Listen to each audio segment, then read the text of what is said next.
Hi everyone, my name is Samuel Ryman and this is Samuel's Racing Show. Now I know you all have three questions on your mind. Samuel, you've tried to do this years in the past. What can you do to promise us that you won't get bored after 4 weeks this season? Absolutely nothing. But fingers crossed, let's see what happens. Second question. Samuel, the only racing thing on right now is Supercross. Why are you doing an episode when the only thing to talk about is Supercross? Well, that's not entirely true. There's a little bit of Formula One news and iRacing as well, so yeah. And Samuel, why didn't you do an episode last week? I was sick. Okay, so let's go back to that second question here a little bit. Racing to talk about other than Supercross. Formula One. Gunther Steiner out at Haas. I'm not gonna argue too much about this. I'm gonna say, yeah. You know, the Haas F1 team has been around for 10 years. It's shown signs of promise at the start of a season. They're throwing money and lots of money at it. Gene Haas is a businessman and Gunther Steiner's not getting it done.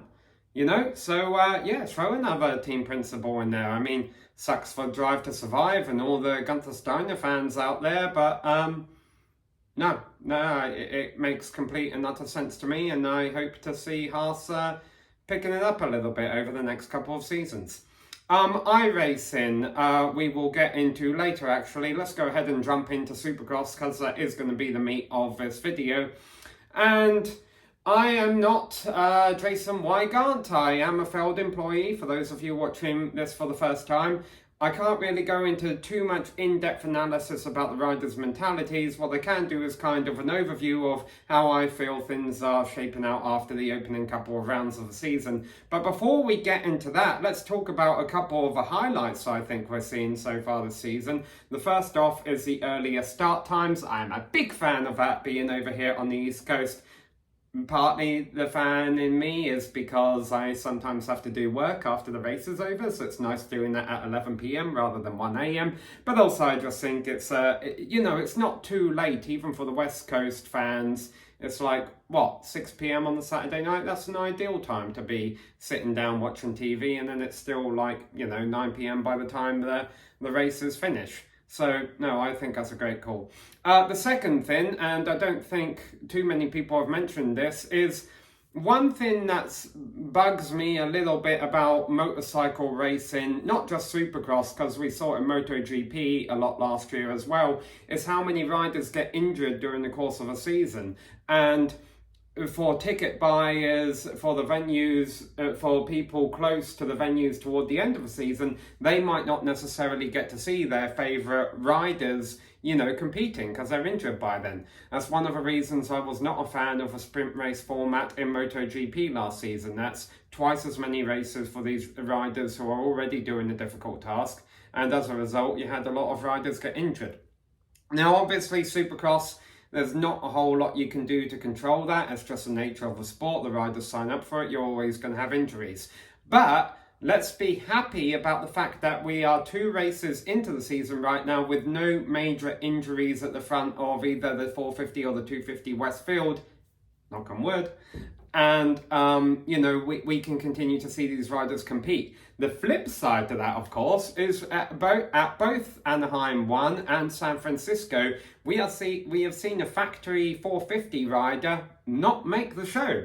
It was Hunter Lawrence at A1 and Justin Cooper on the Yamaha at San Francisco. Anyone getting into Supercross? There's a whole bunch of names. There's 14, I think, you need to know for the 450 class. In KTM, we got Sexton and Plessinger. For Yamaha, we've got Cooper Webb, Tomac, and Justin Cooper. Suzuki, you got Ken Roxon. Gas, you got Justin Barsha. Kawasaki, you got Cianciarillo, Jason Anderson. Husqvarna, you got Malcolm Stewart and Christine Craig. And in Honda, you've got the Lawrence brothers, Jet and Hunter. So you might be saying, Samuel, I was tallying that with a piece of paper and a pen I just happened to have with me while I was watching your video for some reason, and that was only 13 names. Well, yes, the 14th name and the only non-factory rider I think is worth watching this season is Dylan Ferrandis. He's gotten off to a great start of the season, and I'm a Dylan Ferrandis fan. A few years ago, he made a lot of enemies in a 250 race Could have done a little bit of research before this video, but I didn't. He was involved in a collision with another 250 rider that got the fans cheering against Dylan Ferrandis, and then he ended up in a race against Jett Lawrence, a really intense race, and it was rough racing, but Ferrandis won that race fair and square, and he was booed on the podium simply out of the fact that the fans wanted to see Jett Lawrence win that instead of Ferrandis. That's one of those moments that it hasn't made me a Jett Lawrence fan at first. I've been very slow to jump onto the bandwagon. That and his incident he had with Austin Faulkner a couple of years ago, maybe it was last year. I just thought it was a very silly incident, and I felt bad that Faulkner got injured because of that. But you know what? When he goes and wins all the motocross races, there's no denying he has a magnificent talent, and he's beginning to mature as a rider. Didn't do that great in the Mudder. Obviously, Jett Lawrence won A1, but the San Francisco, the Mudder, he was a little bit slower. So, you know, that's going to give us a nice little championship, I think. It shows that there is some competition there. It's nice to see that Tomac was riding again, well again, a couple of rounds in. And so I think it's going to be an interesting season. 250 West, they have also raced at A1 in San Francisco, and RJ Hampshire won A1, and the commentators started to think, and rightfully so, that this is a rider that could win this championship uncontested. But then he ran into trouble at the San Francisco Mudder, but to his credit, everyone ran into the trouble in the 250 at the San Francisco Mudder. There's a list there of about 8 names that I keep an eye on throughout that season, and the only 2 happen to be the 2 championship leaders did well at San Francisco. They were Jordan Smith, who won, and Levi Kitchen, who finished second, and at Anaheim won. Those were the riders who finished in second and third, respectively, behind RJ Hampshire. Everyone else was running into mechanical issues in San Francisco. So, you know, it's kind of like how in NASCAR, the Daytona 500, you can't really tell who are the championship contenders after the opening round or 2 of the season, because Daytona is such a crapshoot. Kind of getting a similar vibe for the 250 and the 450 classes here in Supercross. It's going to take a few weeks before we really sort out the pecking order there. Talking about a couple of weeks from now, of course, that's when sports cars will kick off. The Rolex 24 at Daytona. I don't have any plans to go yet. Hit me up. Yeah. I have been. It's a fun time, and it's always enjoyable to watch. I don't really follow sports cars throughout the whole calendar year as much as I used to do in my days at Fox Sports, but that one's always one that, you know, it's the start of a new racing season, really.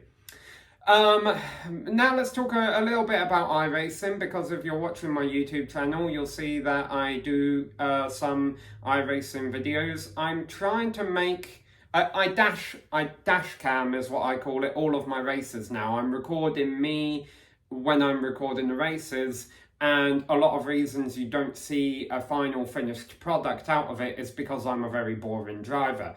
I try not to get involved in battles because they waste time. I try and pick and choose my battles. A lot of my races are boring. You don't really want to watch them. But I am trying to make a habit now of uploading like 1 video a week or so of my most interesting race of the week.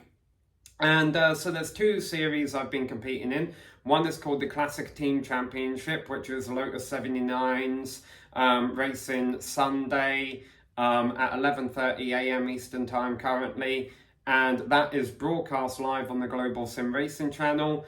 If you have under 3,000 iRating, you're considered a Formula 2 driver, and they have a Formula 2 championship.